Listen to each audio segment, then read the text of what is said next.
12,87,000 cable चोरी केले. भरपूर एक फालून आणि कापड केबल चोरी करून घेतले होते.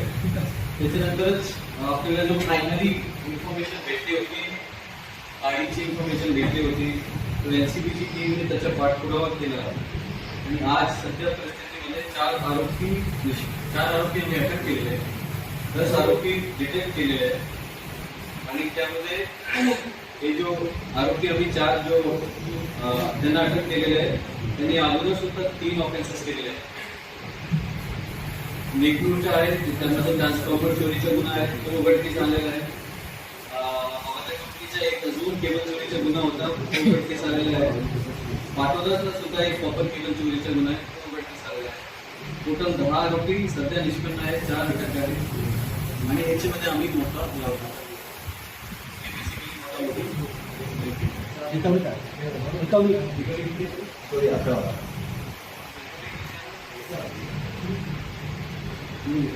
टोटल आता जेवढे मी ऑफेन्सेस सांगितले त्याचे टोटल रिकव्हरी 11,11,00,000 जे आम्हाला डिटेक्ट केले त्यामध्ये जे आवाजाचे इन्सायडर्स आहेत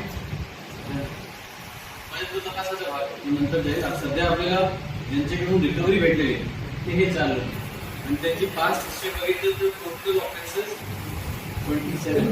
27 त्यांची टोटल ऑफेन्सेस आहेत. जेवढे आपला 10 लोक निष्पन्न झालेले आहेत त्यांनी आत्तापर्यंत एकूण 27 ऑफेन्सेस केलेले आहेत. हा गुन्ह्यामध्ये आम्ही मोका लावणार झाले.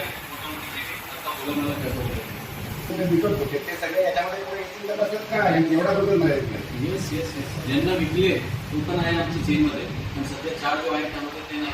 पण पुढे तपासामध्ये ज्यांना विकले सगळे चेन आम्ही हे जे 10 आरोपी आहेत हे कुठले आहेत? हे पुढच्या एका तालुक्यातले आहेत, पर जिल्ह्यातले आहेत आणि जे 27 गुन्हे केले ते बीड जिल्ह्यातले तर पर जिल्ह्यातले धाराशिवचे पण आहे. मॅक्सिमम धाराशिवचे आहेत आपले म्हणजे 80% त्या साईडला आहे आपले.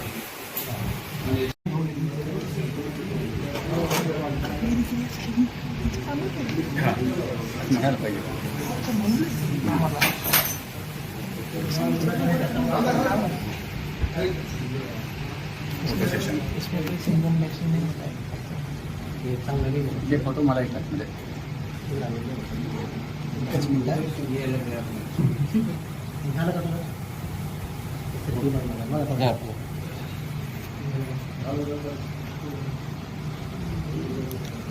हात खाली जोडी